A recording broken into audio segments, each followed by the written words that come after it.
मेरे साथ बोलिए, भारत माता की। भाई ऐसी आवाज नहीं चलेगी, இன்னும் கொஞ்சம் சத்தமா சொல்லுங்க. दोनों हाथ उठाइए। 24 के चुनाव जीतने के संकल्प की मुट्ठी भींचिए। 2024 ஆண்டு தேர்தலை வெற்றி பெறுவதற்கான கையை உயர்த்துங்கள். और प्रचंड आवाज से बोलिए, भारत माता की, भारत माता की। आज जिनके नेतृत्व में एन मन एन मक्कल यात्रा की शुरुआत हो रही है, ऐसे मेरे प्रिय भाई और तमिलनाडु भारतीय जनता पार्टी के अध्यक्ष के अन्नामलाई जी, अन्नामलाई जरा आगे आओ। सभी लोग अन्नामलाई के लिए जोर से स्वागत में ताली बजाइए। இன்று என் மண் என் மக்கள் என்கின்ற நடைப்பயணத்தை தொடங்கவிருக்கின்ற என்னுடைய அன்பு சகோதரர் அண்ணாமலை அவர்களே,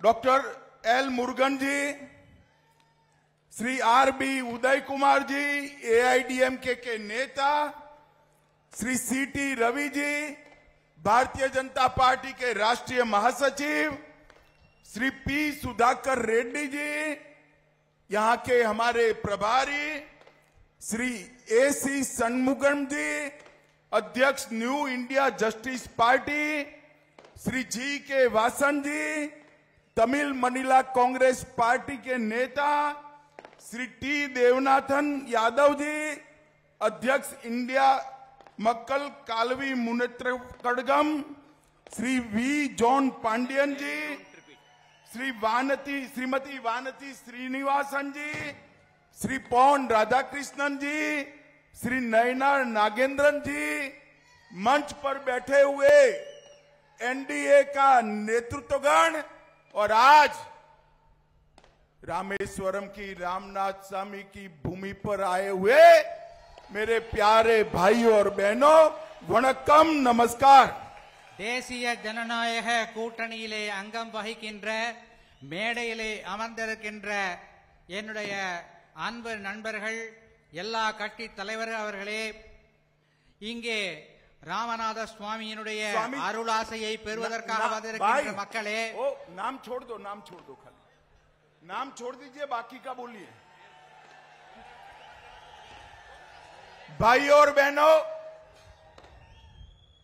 सबसे पहले मैं दुनिया की सबसे प्राचीन भाषा तमिल में बोल नहीं सकता हूं, इसलिए आप सबसे क्षमा मांगता हूं।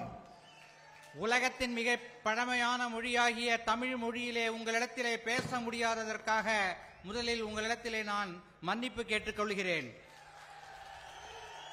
भारत की परंपरा, भारत की महान संस्कृति, हमारे धर्म और हमारी साझी विरासत के समागम जैसे रामेश्वरम की इस पवित्र धरती को मैं प्रणाम करता हूं। இந்த ராமேஸ்வர பூமியானது இந்தியாவின் இந்து மதத்தின் நம்முடைய பாரம்பரியத்தின் சின்னமாக விளங்குகிறது। இந்த பூமியின் மக்கள் அனைவருக்கும் நான் என் இருகரம் கூப்பி வணக்கம் தெரிவிக்கிறேன்। मित्रों, आज रामनाथ स्वामी के सानिध्य से हमारे नेता अन्नामलाई जी एन मन एन मक्कल यात्रा लेकर तमिलनाडु भर में पैदल चलने के लिए निकल रहे हैं। ராமநாத சுவாமி அவருடைய அருளாசியின் கூட எடுத்துக்கொண்டு நம்முடைய பாஜகவின் மாநில தலைவர் அண்ணாமலை அவர்கள் தமிழ்நாடு முழுவதும் நடைப்பயணம் செல்லவிருக்கிறார்। मित्रों, एन मन एन मक्कल यात्रा केवल राजनीतिक यात्रा नहीं है। அன்பு நண்பர்களே, இந்த என் மண் என் மக்கள் நடைப்பயணமானது வெறும் அரசியல் சார்ந்த நடைப்பயணம் அல்ல. एन मन एन मक्कल यात्रा महान तमिल भाषा को पूरी दुनिया में पहुंचाने की यात्रा है. என் மண் என் மக்கள் நடைப்பயணம் இந்த பழமையான தமிழ் மொழியை உலகம் முழுவதும் கொண்டு சேர்ப்பதற்கான ஒரு நடைப்பயணமாகும். एन मन एन मक्कल यात्रा तमिल संस्कृति को कश्मीर से कन्याकुमारी और कलकत्ता से लेकर सोमनाथ तक पहुंचाने की यात्रा है. இந்த என் மண் என் மக்கள் என்கின்ற நடைப்பயணம் தமிழகத்தின் இந்த கலாச்சாரத்தை பண்பாட்டை காஷ்மீரில் இருந்து கன்னியாகுமரி வரை கல்கத்தாவில் இருந்து சோமநாத் வரை கொண்டு செல்லும் ஒரு நடைப்பயணமாகும். एन मन एन मक्कल यात्रा महान तमिल संस्कृति को पूरे भारत के 130 करोड़ लोगों के मन में सम्मान पैदा करने की एक कवायद है. இந்த என் மண் என் மக்கள் நடைப்பயணம் இந்திய நாட்டின் 130 கோடி மக்களின் மனதிலே ஒரு மரியாதையை ஏற்படுத்துவதற்காக நடத்தப்படுகின்ற ஒரு நடைப்பயணம். एन मन एन मक्कल यात्रा तमिलनाडु को परिवारवाद से मुक्त करने की यात्रा है. என் மண் என் மக்கள் நடைப்பயணம் தமிழகத்திலிருந்து குடும்ப ஆட்சியை ஒழிப்பதற்காக செய்யப்படுகின்ற ஒரு நடைப்பயணம். एन मन एन मक्कल यात्रा तमिलनाडु को भ्रष्टाचार से मुक्त कराने की यात्रा है. என் மண் என் மக்கள் நடைப்பயணம் தமிழ்நாட்டை ஊழலிலிருந்து விடுவிப்பதற்காக செய்யப்படுகின்ற ஒரு நடைப்பயணம். एन मन एन मक्कल यात्रा तमिलनाडु के कानून और व्यवस्था को अच्छा बनाने का एक प्रयास है. இந்த என் மண் என் மக்கள் நடைப்பயணம் தமிழ்நாட்டிலே இருக்கின்ற சட்டம் ஒழுங்கை சீர்படுத்துவதற்காக செய்யப்படுகின்ற ஒரு நடைப்பயணம். और एन मन एन मक्कल यात्रा तमिलनाडु में भ्रष्टाचार के युग की समाप्ति कर विकास का युग गरीब कल्याण का युग शुरू करने की यात्रा है. ஊழல்வாதிகளை ஒழித்து ஏழை மக்களின் நலத்தை பேணுகின்ற ஒரு அரசினை உருவாக்குவதற்காக செய்யப்படுகின்ற ஒரு நடைப்பயணம் இந்த என் மக்கள் என் மண் என் மக்கள் நடைப்பயணம்.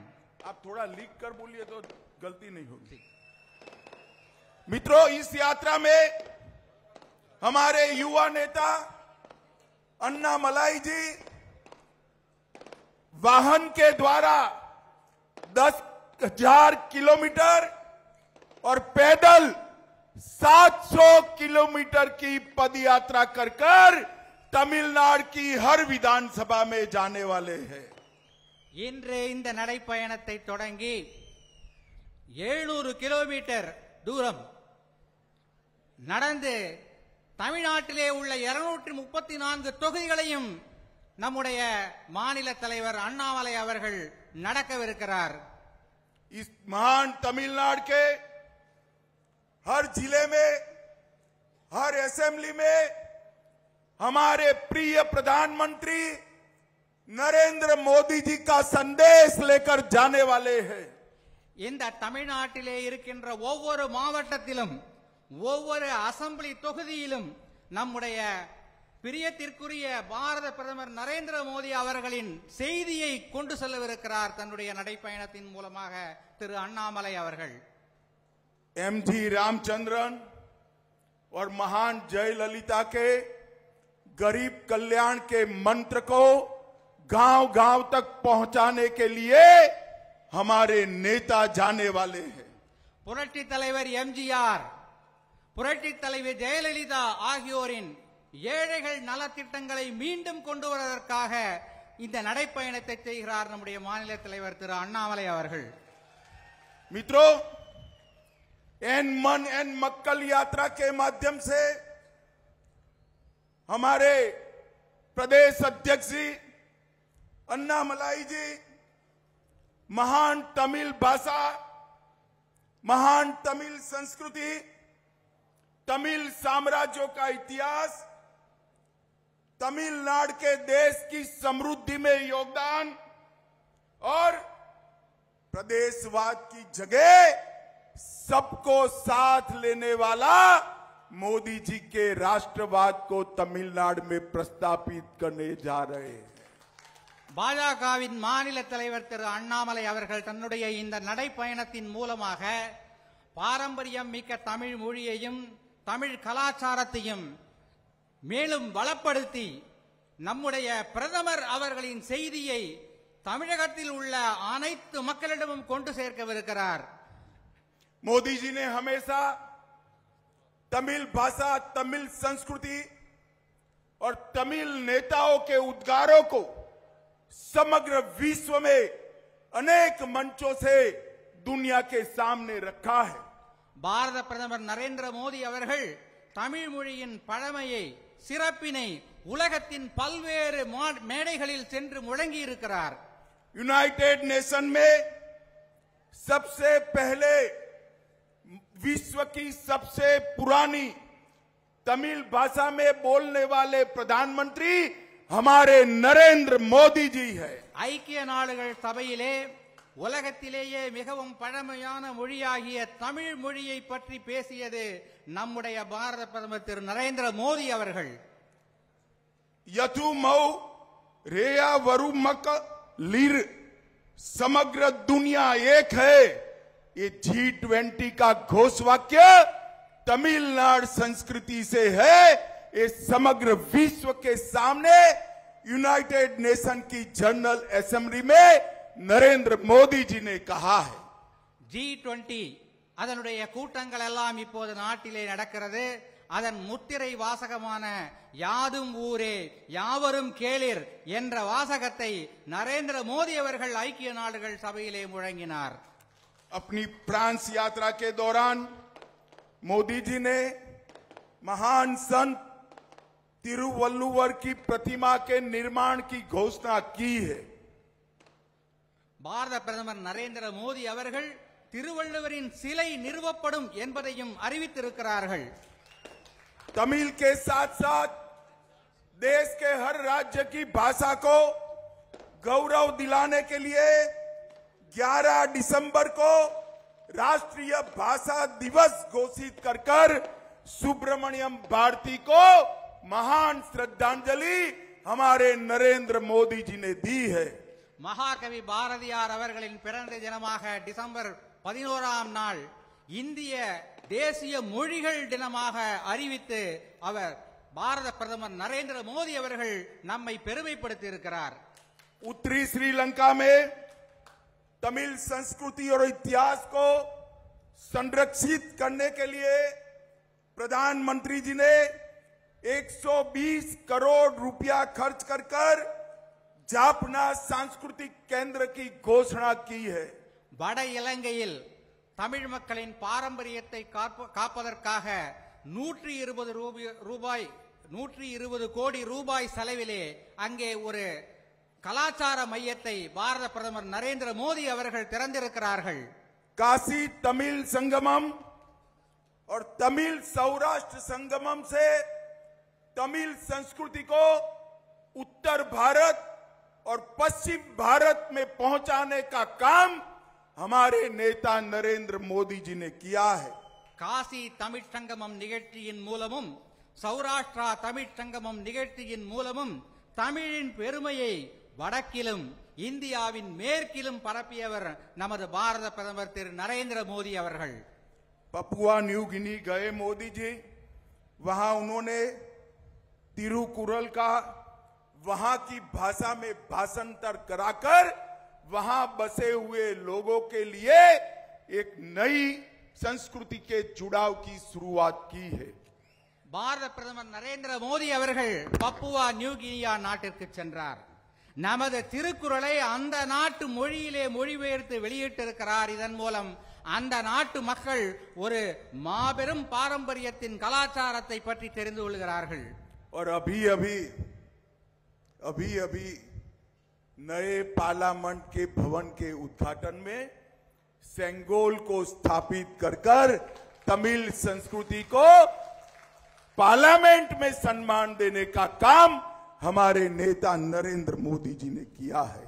இப்போது மிகச் சமீபத்தில் பாராளுமன்றத்தில் செங்கோலை ஸ்தாபித்ததன் மூலம் தமிழ் கலாச்சாரத்தின் தமிழ் பண்பாட்டின் பெருமையை நம்முடைய பாராளுமன்றத்தில் புதிய பாராளுமன்றத்தில் அரங்கேற்றி இருக்கிறார் நமது பாரத பிரதமர் நரேந்திர மோடி அவர்கள்। मोदी जी ने इस 9 साल में जातिवाद, परिवारवाद, तुष्टीकरण और प्रदेशवाद की जगह पॉलिटिक्स ऑफ परफॉर्मेंस के पॉलिटिक्स की स्थापना की है। பாரத பிரதமர் நரேந்திர மோடி அவர்கள் கடந்த 9 ஆண்டுகளில் ஜாதிவாதம், குடும்ப ஆட்சி, ஊழல் ஆட்சி ஆகியவற்றிற்கு எதிராக தன்னுடைய பணியை முடுக்கிவிட்டிருக்கிறார்। मित्रों, विपक्ष का गठबंधन 10 साल तक यूपीए की सरकार चली, कांग्रेस डीएमके की सरकार चली। 10 साल में 12 लाख करोड़ से ज्यादा घपले, घोटाले, भ्रष्टाचार किया। எதிர்க்கட்சிகளின் கூட்டணி, பழைய யூபிஏ கூட்டணி 10 ஆண்டுகள் ஆட்சியிலே இருந்தது, 12,000 கோடி அளவிற்கு ஊழல் செய்திருக்கிறது। मित्रों, मैं आज कांग्रेस पार्टी और तमिलनाडु के मुख्यमंत्री स्टालिन जी को कहना चाहता हूं, नाम बदलने से कुछ नहीं होता। जैसे ही आप जनता के सामने जाते हो, लोगों को 2G घोटाला याद आता है। நான் இன்று ஒன்று சொல்லிக்கொள்ள விரும்புகிறேன்। காங்கிரஸ் கட்சிக்கும் தமிழகத்தின் மாண்புமிகு முதலமைச்சர் மு.க. ஸ்டாலின் அவர்களுக்கும் ஒன்றை சொல்லிக்கொள்ள விரும்புகிறேன்। जैसे ही आप जनता के सामने जाते हो, कॉमनवेल्थ घोटाला याद आता है। நீங்கள் மக்களிடத்திலே உங்களுடைய வாக்குகளை கோருவதற்காக செல்லும் போது உங்களுடைய 2G தான் நினைவுக்கு வரும், உங்களுடைய காமன்வெல்த் போட்டிகளில் நீங்கள் செய்த ஊழல் தான் நினைவுக்கு வரும்। जब भी आप जनता के सामने जाते हो, कोयला घोटाला जनता को याद आता है। எப்போதெல்லாம் நீங்கள் மக்களிடத்திலே வாக்கு சேகரிக்க செல்லுகிறீர்களோ அப்போதெல்லாம் அவர்களுக்கு கரியிலே நீங்கள் செய்த ஊழல் தான் நினைவுக்கு வரும்। जब भी आप जनता के सामने जाते हो, आज भी चॉपर स्कैम याद आता है। எப்போதெல்லாம் நீங்கள் மக்களிடத்திலே வாக்கு சேகரிக்க செல்லுகிறீர்களோ அப்போதெல்லாம் அவர்களுக்கு ஹெலிகாப்டர் ஊழல் தான் நினைவுக்கு வரும்। जब भी आप जनता के सामने जाते हो, सबमरीन घोटाला भी याद आता है। எப்போதெல்லாம் நீங்கள் மக்களிடத்திலே ஓட்டு கேட்க செல்லுகிறீர்களோ அப்போதெல்லாம் நீங்கள் செய்த அந்த ஊழல்கள் தான் அவர்களுக்கு நினைவுக்கு வரும்। जब भी आप जाते हो, अंतरिक्ष में इसरो घोटाला भी जनता को याद आता है। இஸ்ரோ நிறுவனத்திலே நீங்கள் செய்த அந்த விண்வெளி ஆராய்ச்சி நிறுவனத்திலே நீங்கள் செய்த அந்த ஊழல் தான் மக்களுக்கு ஞாபகத்திற்கு வரும்। मित्रों, ये यही टोली है जिसने धारा 370 हटाने का विरोध किया था। இந்த கூட்டணி தான் அரசியல் சட்ட திருத்தம் 370 மாற்றுவதற்கு எதிர்ப்பு தெரிவித்தது, நீக்குவதற்கு எதிர்ப்பு தெரிவித்தது। मैं आज इस जनता को, तमिलनाडु की महान जनता को पूछने आया हूं, कश्मीर हमारा है या नहीं है। நான் இங்கு இந்த தமிழ்நாட்டு மக்களிடத்திலே ஒரு கேள்வியை கேட்க விரும்புகிறேன்। காஷ்மீர் இந்தியாவுடையதா, நம்முடையதா இல்லையா? சொல்லுங்கள், जोर से बोलिए, है या नहीं है। धारा 370 हटानी चाहिए या नहीं हटानी चाहिए। मोदी जी ने धारा 370 हटाई। डीएमके और कांग्रेस पार्टी भारतीय जनता पार्टी का विरोध करती थी। பாரத பிரதமர் நரேந்திர மோடி அவர்கள் அந்த 370 சட்ட திருத்தம் அதனை நீக்கினார்கள்। அப்போது காங்கிரசும் திராவிட முன்னேற்ற கழகமும் அதனை எதிர்த்தது। मित्रों, मुझे बताओ, देश को आतंकवाद से मुक्त करना चाहिए या नहीं करना चाहिए। நண்பர்களே சொல்லுங்கள், நாட்டை தீவிரவாதத்திலிருந்து விடுவிக்க வேண்டுமா வேண்டாமா? जब मोदी जी ने आतंकवाद पर लगाम लगाने के लिए सर्जिकल स्ट्राइक और एयर स्ट्राइक किया, ये यूपीए वाले इसका विरोध कर रहे थे। பாரத பிரதமர் நரேந்திர மோடி அவர்கள் தீவிரவாதத்தை ஒடுக்குவதற்காக சர்ஜிக்கல் ஸ்ட்ரைக், ஏர் ஸ்ட்ரைக் இரண்டு விமானம் மூலம் தாக்குதல் நடத்திய போது இந்த யூபிஏ கட்சிகள் தான் அதனை எதிர்த்தது. मित्रों, आज मैं तमिल जनता को ये भी याद कराने आया हूं, यही कांग्रेस यूपीए के शासन में ही तमिलों का नरसंहार श्रीलंका में हुआ था। நண்பர்களே, மேலும் ஒரு விஷயத்தை உங்களுக்கு நான் இப்போது சொல்ல விரும்புகிறேன். இதே யூபிஏ அரசாங்கம்தான் இலங்கையில் தமிழர்கள் அழித்து ஒழிக்கப்படுவதற்கு காரணமாக இருந்தார்கள் என்பதும் உங்களுக்கு தெரியும். इन्होंने के समय में ही तमिल मछुआरों की दुर्दशा जो हुई, इसके जिम्मेदार डीएमके और कांग्रेस पार्टी है. இவர்களுடைய ஆட்சி காலத்திலே தமிழக மீனவர்கள் பட்ட கஷ்ட நஷ்டங்கள், துன்பங்கள் இவற்றிற்கெல்லாம் காரணம் யூபிஏ அரசாங்கமும் திராவிட முன்னேற்ற கழகமும் தான். मित्रों, ये विपक्ष का जो टोला है वो भारत का विकास नहीं करना चाहता है, अपने परिवार का विकास करना चाहता है. இந்த எதிர்க்கட்சி கூட்டணி நாட்டை வளர்க்க வேண்டும் என்று நினைக்கவில்லை, அவர்களது குடும்பத்தை வளர்க்க வேண்டும் என்று நினைக்கிறார்கள். सोनिया गांधी को, राहुल गांधी जी को प्रधानमंत्री बनाना है. சோனியா காந்தி அவர்களுக்கு ராகுல் காந்தியை பிரதமராக்க வேண்டும் என்ற ஆசை. स्टालिन जी को, उदयनिधि को मुख्यमंत्री बनाना है. ஸ்டாலினுக்கு உதயநிதி அவர்களை முதல் மந்திரியாக்க வேண்டும் என்ற விருப்பம். लालू जी को, तेजस्वी को मुख्यमंत्री बनाना है. லாலு பிரசாத் யாதவ் அவர்களுக்கு பீகாரில் தேஜஸ்வி அவர்களை முக்கிய மந்திரியாக ஆக்க வேண்டும் என்ற விருப்பம். ममता दीदी को अपने भतीजे को मुख्यमंत्री बनाना है. மம்தா அவர்களுக்கு அவர்களுடைய மருமகனை மேற்கு வங்கத்தின் முதல்வராக ஆக்க வேண்டும் என்ற எண்ணம். और उद्धव ठाकरे जी को अपने बेटे को मुख्यमंत्री बनाना है. மகாராஷ்டிரத்தில் உத்தவ் தாக்கரே அவர்களுக்கு அவருடைய மகனை முதல்வராக்க ஆக வேண்டும் என்ற விருப்பம். वो भारत और तमिलनाडु को एम्पावर करना नहीं चाहते, वो अपने बेटे, भतीजे, बेटियों को एम्पावर करना चाहते हैं. இவர்கள் இந்தியாவையோ அல்லது தமிழ்நாட்டையோ வலுப்படுத்த வேண்டும் என்று நினைக்கவில்லை, தங்களுடைய மகனையோ மகளையோ அல்லது மருமகனையோ வளப்படுத்த வேண்டும் என்று நினைக்கிறார்கள். मोदी जी अकेले ऐसा नेता है जो दिन रात 24 घंटे में 20 घंटे तक भारत कल्याण की तमिलनाडु को आगे बढ़ाने की बात सोचते हैं. நரேந்திர மோடி அவர்கள் மட்டுமே நம் நாட்டில் இருக்கின்ற ஒரே தலைவர், இந்த நாட்டையும் தமிழ்நாட்டையும் வளப்படுத்த வேண்டும், நலத்திட்டங்களை வழங்க வேண்டும் என்ற ஒரே எண்ணத்திலே வாழ்கின்ற ஒரு தலைவர். मित्रों, ये तमिलनाडु में जो अभी सरकार चल रही है, देश की सबसे करप्ट सरकार अगर कहीं पर है तो ये डीएमके सरकार है. அன்பு நண்பர்களே, தமிழ்நாட்டிலே இப்போது நடக்கின்ற ஒரு அரசாங்கம் ஊழல் மிகுந்த ஒரு அரசாக இருக்கிறது. நாட்டிலேயே உலகிலேயே ஊழல் மிகுந்த அரசாக இருக்கிறது. अपने मंत्रिमंडल के एक मंत्री करोड़ों रुपए के घोटाले में ईडी ने अरेस्ट किए. शर्म आनी चाहिए स्टालिन जी आपको. आज भी जेल में होने के बावजूद आपने उसको मंत्री बनाकर रखा है.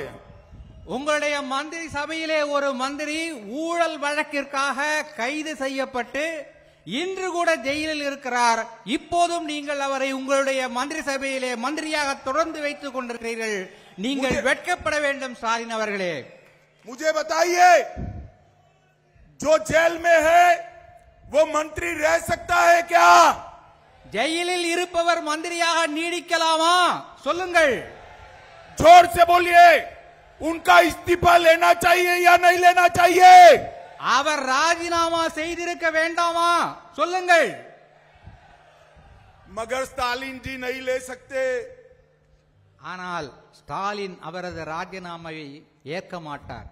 क्योंकि उनके भय है कि इस्तीफा लिया तो सारे राज सारे सस्पेंस वो खोल देंगे.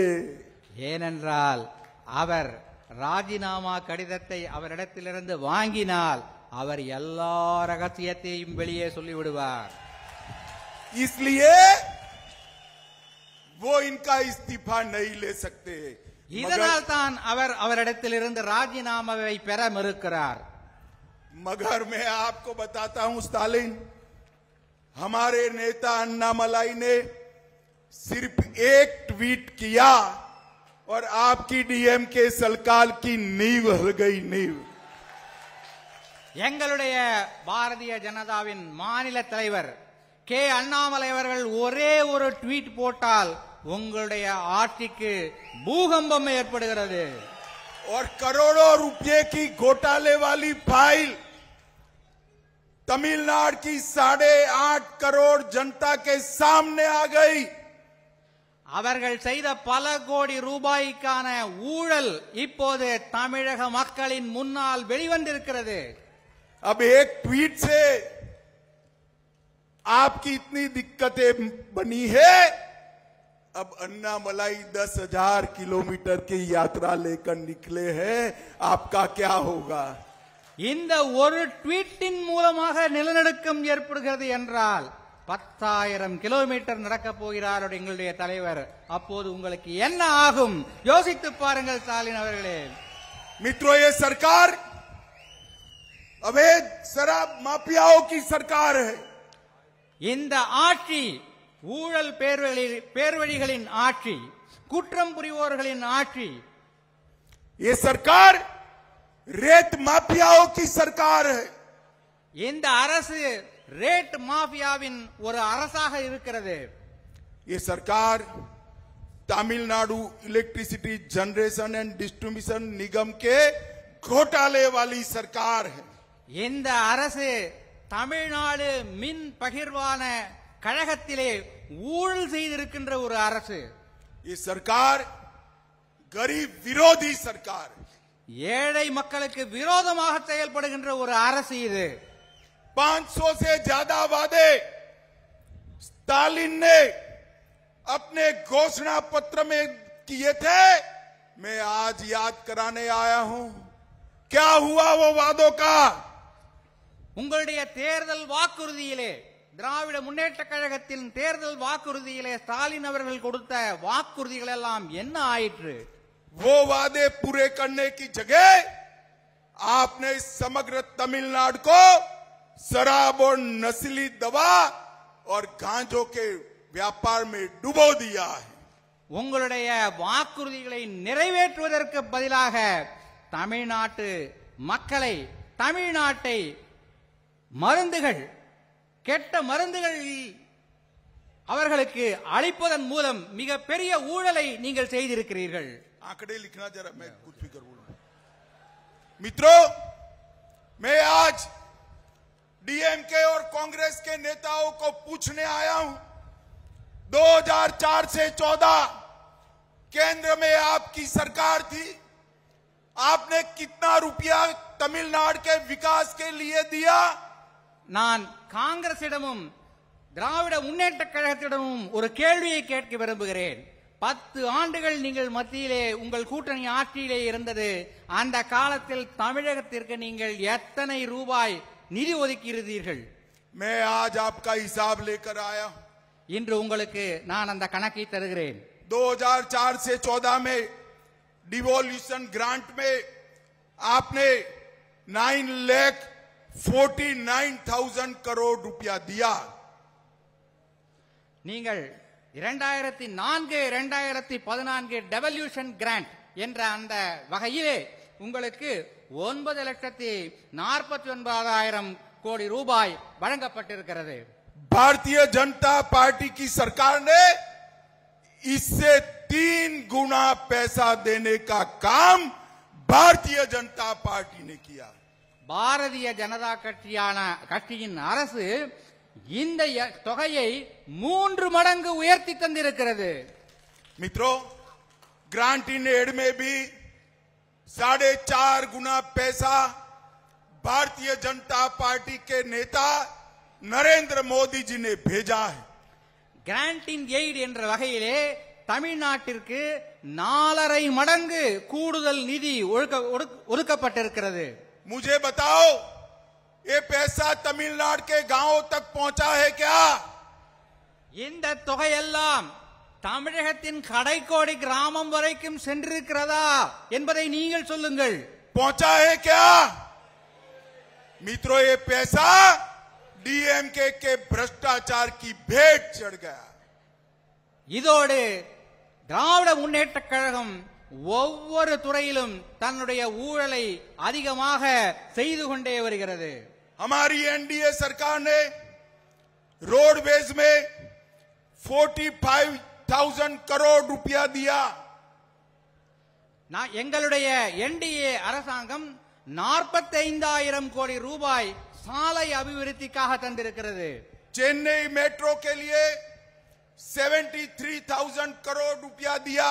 சென்னை மெட்ரோ ரயிலுக்காக 73,000 கோடி ரூபாய் தந்திருக்கிறது। तमिलनाडु में रेलवे के लिए मेट्रो के अलावे 30,000 करोड़ रुपया दिया। மெட்ரோ ரயில் தவிர பிற ரயில்வே திட்டங்களுக்காக 34,000 கோடி ரூபாய் தந்திருக்கிறது।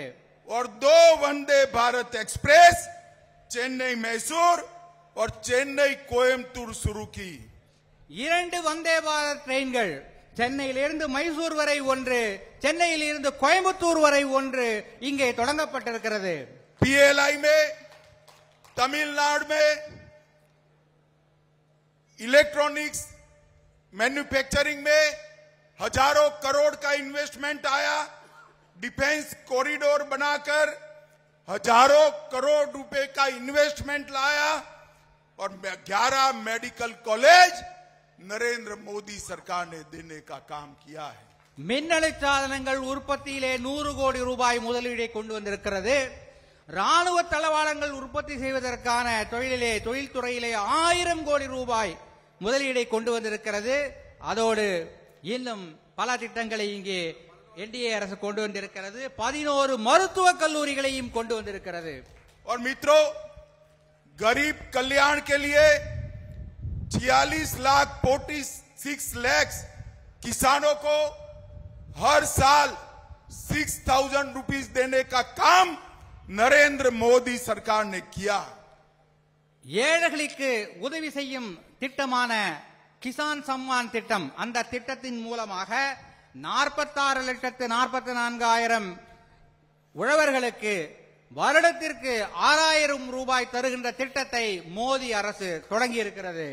जल जीवन मिशन के तहत 86 लाख परिवारों को पानी का कनेक्शन आजादी के 75 साल के बाद नरेंद्र मोदी जी ने दिया। குழாய் மூலம் குடிநீர் வழங்கும் ஜல் ஜீவன் மிஷன் திட்டத்தின் கீழ் 86 லட்சம் மக்களுக்கு வீடுகளுக்கு நேரடியாக குழாயின் மூலம் குடிநீர் தருகின்ற திட்டத்தை நரேந்திர மோடி அவர்கள் செய்திருக்கிறார்। 1,85 लाख लोगों को 5 लाख तक का पूरा हेल्थ का खर्चा आयुष्मान भारत के तहत फ्री ऑफ कॉस्ट किया। 1,86,00,000 மக்களுக்கு அவர்களுடைய மருத்துவ செலவை இலவசமாக அவர்கள் செய்து கொள்வதற்கு ஏற்ற வகையிலே ஆயுஷ்மான் பாரத் என்கின்ற திட்டத்தை பாரத பிரதமர் அவர்கள் கொண்டு வந்திருக்கிறார்। 62 लाख परिवारों को टॉयलेट देने का काम किया। 62 லட்சம் மக்களுக்கு குடும்பங்களுக்கு கழிப்பறை வசதி ஏற்படுத்தி கொடுக்கும் திட்டத்தை பாரத பிரதமர் நரேந்திர மோடி அவர்கள் தந்திருக்கிறார்।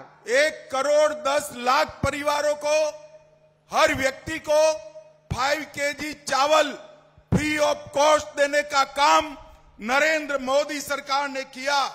1,10,00,000 மக்களுக்கு ஒவ்வொரு குடும்பத்திற்கும் 5 கிலோ அரிசி இலவசமாக வழங்குகின்ற அன்ன யோஜனா திட்டத்தை பாரத பிரதமர் அவர்கள் தந்திருக்கிறார்। 15 लाख परिवारों को प्रधानमंत्री आवास योजना का हाउस देने का काम किया। 15 லட்சம் குடும்பங்களுக்கு பிரதம மந்திரியின் வீட்டு வசதி திட்டத்தின் மூலமாக வீடுகள் கட்டி கொடுக்கப்பட்டிருக்கின்றன। और डीबीटी स्कीम से 1.31 लाख करोड़ रुपया गरीबों के बैंक अकाउंट में ट्रांसफर किया। 1,31,00,000 மக்களுக்கு இந்த ஜன்தன் ஸ்கீம் மூலமாக பணம் செலுத்தப்பட்டிருக்கிறது। मित्रों, मैं आज स्टालिन जी को कहने आया हूं, स्टालिन जी, मैंने एनडीए सरकार ने ये 9 साल में क्या किया इसका हिसाब तमिलनाडु की 8.5 करोड़ की 8.5 करोड़ जनता को दिया है। आप यूपीए सरकार ने 10 साल में क्या किया था इसका हिसाब तमिल जनता को दीजिए। நான் இன்று தமிழக முதல்வர் ஸ்டாலின் அவர்களிடம் ஒரே ஒரு கேள்வியை கேட்க விரும்புகிறேன்। 9 ஆண்டுகளில் என்டிஏ அரசாங்கம் என்னென்ன திட்டங்கள் எல்லாம் கொண்டு வந்தது, எத்தனை தொகை ஒதுக்கப்பட்டது என்பதற்கான கணக்கு வழக்கினை நான் இங்கே இந்த தமிழக மக்களுக்கு தந்திருக்கிறேன்। உங்களுடைய பழைய என்டிஏ அரசாங்கம் என்ன செய்தது என்பதை நீங்கள் சொல்லுங்கள்। मित्रों, अंत में मैं इतना ही कहना चाहता हूं, एन मन एन मक्कल यात्रा हमारे नेता प्रदेश अध्यक्ष के नेतृत्व में, अन्नामलाई के नेतृत्व में तमिल संस्कृति, तमिल गौरव का पुनः जागरण तो करेगी, परंतु साथ में तमिलनाडु और 24 में मोदी जी के नेतृत्व में दिल्ली में भी फिर से एक बार एनडीए सरकार बनाएगी। இந்த என் மண் என் மக்கள் நடைப்பயணத்தை பாரதிய ஜனதா கட்சியின் தமிழ் மாநில தலைவர் திரு கே அண்ணாமலை அவர்கள் தொடங்கி இன்னும் 168 நாட்களில் முடிக்கவிருக்கிறார்। இதை முடிக்கும் போது 2024 ஆண்டு நாடாளுமன்ற தேர்தலில் வெற்றி பெற்று பிரதமர் நரேந்திர மோடி அவர்கள் மீண்டும் பிரதமர் ஆவார்। தமிழகத்திலும் மாற்றம் நடக்கும்। मित्रों, अंत में तमिलनाडु की जनता को मैं करबद्ध निवेदन करता हूं, रिक्वेस्ट करता हूं कि आने वाले 24 के चुनाव में मोदी जी के नेतृत्व में हमारे सारे एनडीए के साथियों को वोट देकर सबसे ज्यादा सांसद तमिलनाडु से दिल्ली में भेजिए। நான் இங்கே கூடியிருக்கின்ற அனைத்து மக்களிடத்திலும் இருகரம் கூப்பி வேண்டி கேட்டுக்கொள்கிறேன்। 2024 ஆண்டு நாடாளுமன்ற தேர்தலிலே பாரதிய ஜனதா கட்சிக்கும் மேடையிலே இருக்கின்ற எங்களுடைய கூட்டணி கட்சிகள் அனைத்திற்கும் வாக்களித்து அதிக அளவில் தமிழ்நாட்டிலிருந்து பாராளுமன்ற உறுப்பினர்களை நீங்கள் டெல்லிக்கு அனுப்ப வேண்டும் என்று கேட்டுக்கொள்கிறேன்। मेरे साथ दोनों हाथ उठाइए, उठाइए दोनों हाथ, இரு கைகளை உயர்த்தி சொல்லுங்கள்। मोदी जी को पीएम बनाने के संकल्प की मुट्ठी भींचिए। மோடி அவர்களை பிரதமராக்குகின்ற அந்த இலட்சியத்தை நினைத்து கையை முறுக்குங்கள்। और प्रचंड आवाज से बोलिए, भारत माता की, भारत माता की, वंदे